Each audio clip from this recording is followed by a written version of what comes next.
because it is the best answer to Ursaluna on the other side. It's going to be able to resist both of those moves. It fights pretty well against both the Porygon and the Ursaluna, but it has that huge problem for it in the Archelodon on the other side. So a big thing I'm going to be watching in this match is how does the Corviknight fare, but not on the field yet. All right, game one of our top 16 here at the Louisville Regional Championships, and what a set we have upon us. Wolfe, Glick, Alberto, Lara. Alberto leading Volcarona, Alolan Ninetales, and Sneasler, Yanmega for Wolfe. Yeah, so the Yanmega immediately on the field. Lots of fast Pokemon out here for the moment.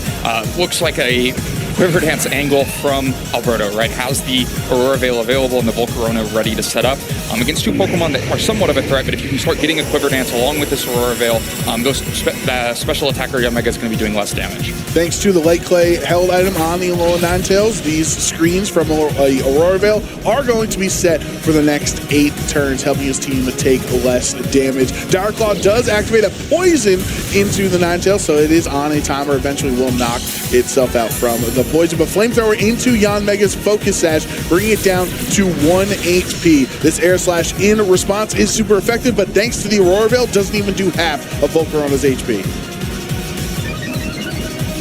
You can see how much bulkier this Ninetales is than some of the other ones we've seen. Definitely an emphasis on being a supportive Pokemon. Gets the Aurora Veil up to help quite a bit here. Yanmega has a Focus Sash, not Sneasler, and so hangs on through that Flamethrower. And so no boosts actually come up. And so Wolfe gets a lot of pretty valuable damage. Just damage going both ways. But the poison onto Ninetales means it's vulnerable to a Dire Claw now, when otherwise it looked like it would have just barely dodged a 2-hit KO. And so it does switch out, and we see the Corviknight hit the field. One way to not take Dire Claw damage is to be a Steel type, just like this Corviknight is. Air Slash into the Volcarona, and it looks like Volcarona was still low enough, even with the Aurora Veil being on the field here, to be a 2-hit KO. So Yanmega doing its job, getting a KO onto that Volcarona, which was a crucial Pokemon on Alberto's end here.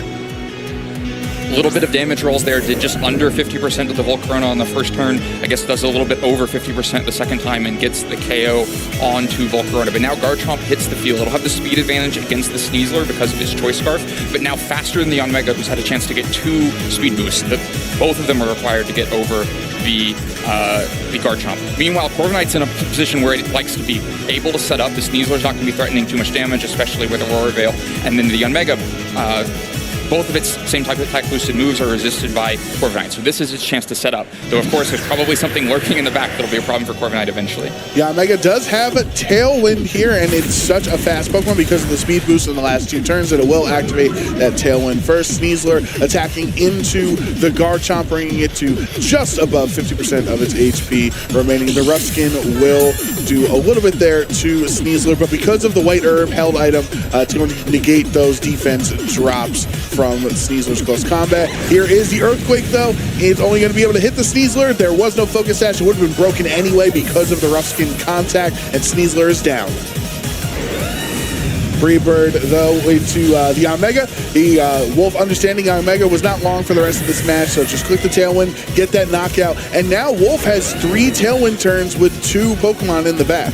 Yeah, Alberto has the Pokemon advantage 3-2, but maybe looks a little bit vulnerable here. The Tailwind's going to be pretty important. If it is Archelodon in the back, it means Archelodon will be faster than the Garchomp and the Ninetales that are in the back, and which frees up a chance to get those Electro Shots off. And there are vulnerable targets because Corviknight cannot protect itself.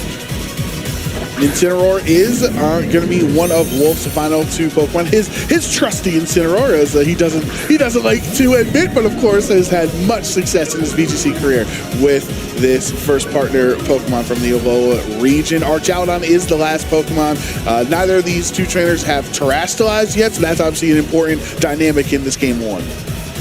Yeah, Terastallization still available for both players, but right now it is Wolfe out on the offense. Archelodon is going to have its pick of targets. Neither Pokemon can protect itself. This is a really important decision. Alberto is taking the risk that it's going to be a Dragon move coming out from Archelodon into Garchomp, and so it's bringing in the Fairy type to take that move. If instead it's an Electric attack into Corviknight, it'll be a decisive move. both of Wolfe's Pokemon, in the moment, were weak to ground, and even our Jowdon terrestrializing into an electric type means it's still weak to the Choice Scarf Earthquake, but Tailwind is set up on Wolf's side, so Alberto has to find a way to make it through these Tailwind turns. Electro Shot is clicked instead of the Dragon Pulse, so Electro Shot, thanks to the Power Herb held item, is usually a 2-turn attack, but it will be able to activate in 1 turn, boosting our Jowdon's special attack by 1 stage. This is Terra Electric Electro Shot into a Corviknight who's weak to it and has a low special defense stat to begin with. That is a 1-hit KO. Huge for Wolfe to get rid of the Corviknight, so cannot set up or sweep through this game. Incineroar will knock off onto the low Ninetales, but it is resisted, so it does not do much damage. This feels like really the decisive moment. The Corviknight never took the chance to boost, knowing that it was probably going to have to fight this Archaludon eventually and just needed to get damage in the short term, but then goes down, leaving Alberto down to his last 2 Pokemon with 2 turns of Tailwind left. Wolfe also doesn't use a Fake Out on the previous turn, goes in and get a knockoff. Ends up just being a little bit of chip damage into Ninetales, but now a pretty decisive speed moment. There's some chance that Garchomp is faster than Archaludon because of its Choice Scarf versus the Tailwind on the other side, but if it's not, this is a pretty simple end game for Wolfe. The Archaludon can just Dragon Pulse into the Garchomp, and Ninetales poisoned and at 31 health is not going to be able to clear this field. And it's such a difficult decision every turn when you're seeing these 2 top trainers, because Garchomp was intimidated by the Incineroar. You kind of have to weigh the pros and cons. Is it better to click 2 intimidated Earthquakes onto the field while I had Corviknight next to it, compared to swapping out, getting that attack stat back to normal, and now terrestrializing into the pure ground typing, no longer weak to Dragon. However, Archaludon has already activated that special attack boost thanks to the Electro Shot the last turn. Here is the Dragon Pulse into Garchomp. It's not enough for the KO. Now Choice Scarf, Garchomp with the Terra Ground boost. It's going to be doing super effective damage into both the Wolf Pokemon, but not enough for the Archaludon. It's a 1-hit KO onto Incineroar. The Ninetales is knocked out as well, but there's 1 turn left of Tailwind next turn, and a Scarf Chomp cannot protect. Wow, I'm really surprised by the bulkiness of the Garchomp there to be able to take a neutral +1 Dragon Pulse, but the problem was taking 1 wasn't enough. Just didn't have the damage to go along with it to finish off this Archaludon, and now Archaludon moves, KOs Garchomp, and gives Wolfe game 1 of this match. What a big victory for Wolfe here and his Archaludon. It's a matchup we said, even with the terrestrialization, usually Archaludons will go grass or fairy or something else to get out of that ground weakness, as it's one of its only 2 natural weaknesses as it has from its typing. But when you're Terra Electric, you're trading that defensive utility for more offensive capability, and it did work out because of that Electro Shot into Corviknight. Right, it was very important for the Archaludon to get these big attacks off, be able to get the Electro Shot, one-shot the Corviknight, something that very few Pokemon can do, and then finish off this Garchomp. I think the story of that game, we set up before the match that it was important, the matchup between this Corviknight and the Archaludon. Both players opted to leave those Pokemon in the back to start with, and by the time they hit the field, Wolfe was already at an advantage. Had the Yanmega with the speed boost able to get the Tailwind up, that meant Archaludon was moving first and really kept Alberto on the back foot. I think Alberto's probably going to need to press the attack a little bit more in the early game and see if he can deny the Tailwind, because it looks like if that offense is set up for Wolfe, and the game can just end so quickly that Alberto never really has a chance to set up and follow through in his normal game plan. And one of the things that's so crucial for this Yanmega, or one of the reasons it's so difficult to deal with because of the speed boost, but because of that focus sash, would mean that Alberto would have to essentially dedicate 2 attacks into the Yanmega slot, which is not one of the important, Pokemon on Wolfe's side, which would allow the teammate next to Yanmega, let's say Sneasler or Archaludon or whoever, to kind of get off scot-free without having any attacks. If you try to focus Yanmega, you're leaving another threat very open for, punishing you.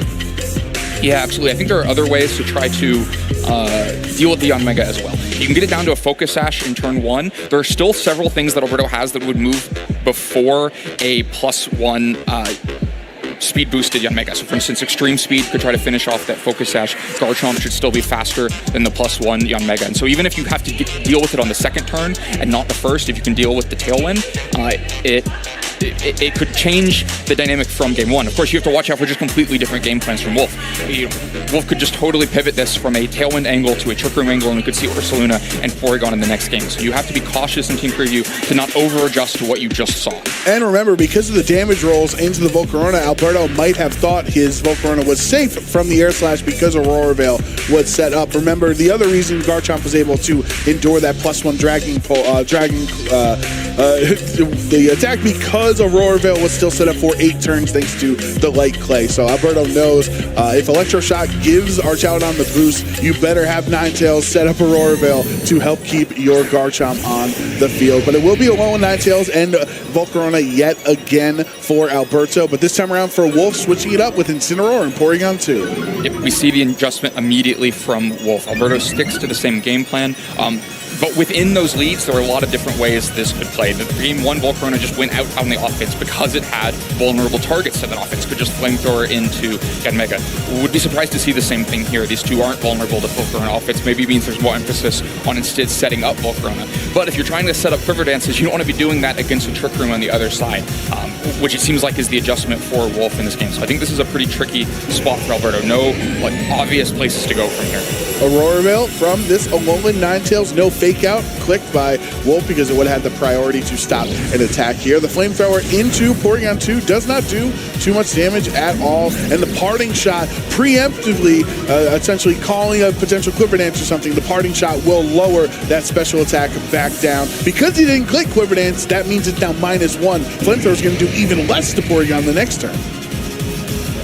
And this is the classic play of the Porygon and Incineroar, right? You get the Parting Shot to bring Ursaluna on the field and get burnt, and Porygon sets up the Trick Room. The Aurora Veil goes up. It's going to mitigate some of the incoming damage, but that Ursaluna will still hit so hard.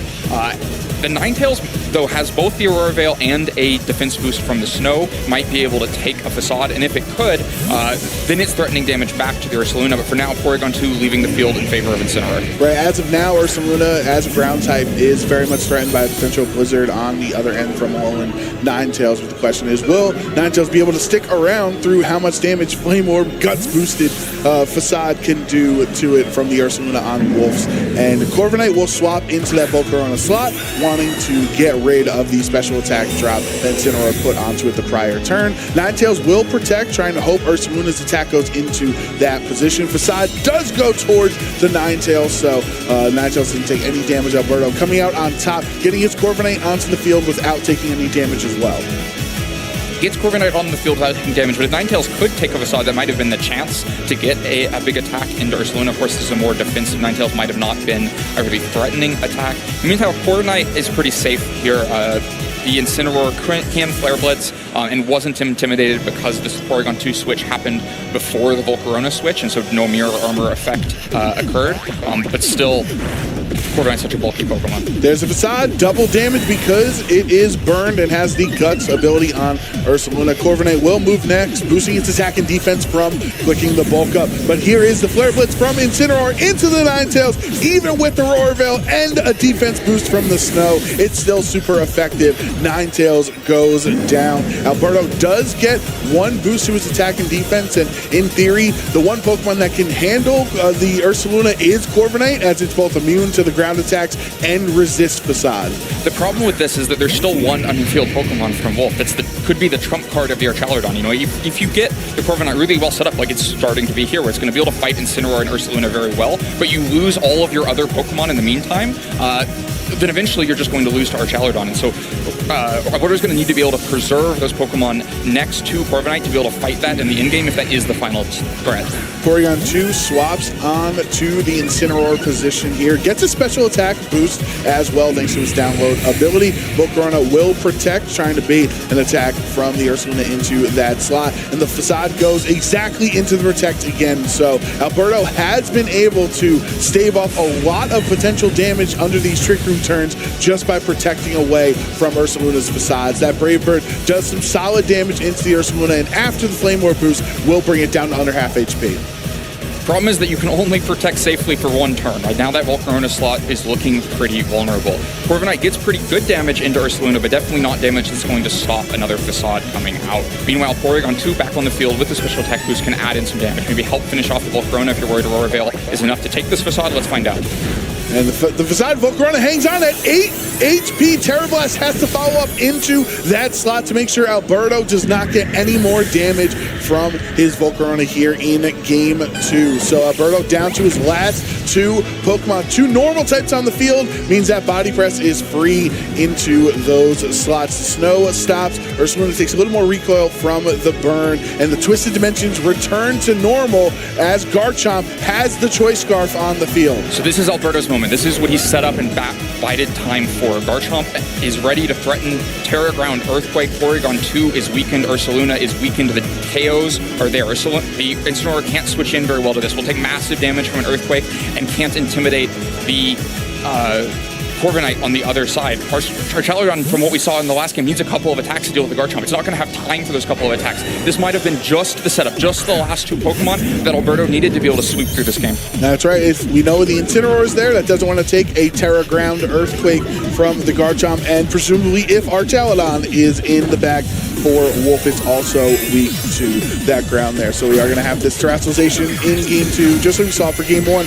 Terra Ground Garchomp, because he's already a ground type, you essentially get that additional same type attack bonus from this Terra Ground here, making this Earthquake even stronger, even though the Intimidate happened from Incineroar. So it's a spread attack. Ursaluna down under half HP. Will be enough for the knockout there. No, it is not. And thanks to the Intimidate, Incineroar hangs on in the red as well. Brave Bird has to pick up the KO. So Corviknight's able to finish the KO onto Incineroar. Important to not be vulnerable to fake out on the next turn, but now Ursaluna left to attack, left to Facade this Garchomp. Facade with the Aurora Veil is not enough to KO the Garchomp. Rough Skin is also going to punish. The combination of Rough Skin and Flame Orb takes out the Ursaluna. Okay, so now we're down to 2 each. Alberto has the Garchomp and the Corviknight. Garchomp now low enough that a Dragon Pulse from Archaludon should be able to finish it, but will it have time? Porygon 2 very low as well. Another important calculation is going to be whether an Earthquake can try to finish off Porygon 2. Only a couple of attacks left for each player. One of the things that, I'm seeing here on Wolfe's end is that he did not Terastallize that Ursaluna earlier because, you have access to Terra Ghost, but you want to maybe save that for Porygon or save that for Archaludon in the back. But if you were a Ghost type, you couldn't have taken any of that body press damage. And now, at this point, with only Porygon 2 and Archaludon remaining, even if you Terastallize the Archaludon, you're still weak to it. The Porygon at such low HP had Terra Flying would have been a way to get around the Earthquake as well, which Garchomp is stuck choice locked into for the rest of the game. All right, these are going to be important damage calcs. The way this is probably going to go is that an Earthquake goes into Archaludon is not going to be enough to KO it. That means Archaludon gets 1 attack to go after one of these, and then Porygon will either be left there at the end or not. And there is the Terra Flying for Porygon 2 on Wolfe's end. Now it is immune to the Earthquake. You know for certain you're not going to take any damage from this Choice Scarf Earthquake on your Porygon 2. Super effective into the Archaludon, though, so that's the big threat for Wolfe right now. Will this Earthquake be enough to take it out? No, it actually only does 50%. It was intimidated before, and now the Electro Shot, that's going to be the Corviknight. Yeah, Electroshock into Corviknight. This is such a safe way to end the game for Wolfe. There's no way to stop this Electroshock. We saw the Earthquake damage in Archaludon in the previous game. That was never going to be a KO. That means Archaludon gets to use this Electroshock, KO Corviknight. If you know... Oh, it's not it hangs on! Aurora Veil! And with those 8 turns are so crucial compared to the regular 5 turns without Light Clay. Porygon 2 hangs on through the body press, but the Ice Beam comes out and KOs Garchomp. Wow, look at the grin on Wolfe's face here, seeing that knockout onto the Garchomp, seeing the Corviknight hang on at 8 HP, but you know it's slower than Archaludon there, so Alberto is just going to lock in the forfeit. Really fun back and forth match between 2 of North America's finest, but Wolfe Glick is going to win this one and move on to top 8. Yeah, it really felt like the Archaludon was the trump card in the end, waiting in the back. It was so hard for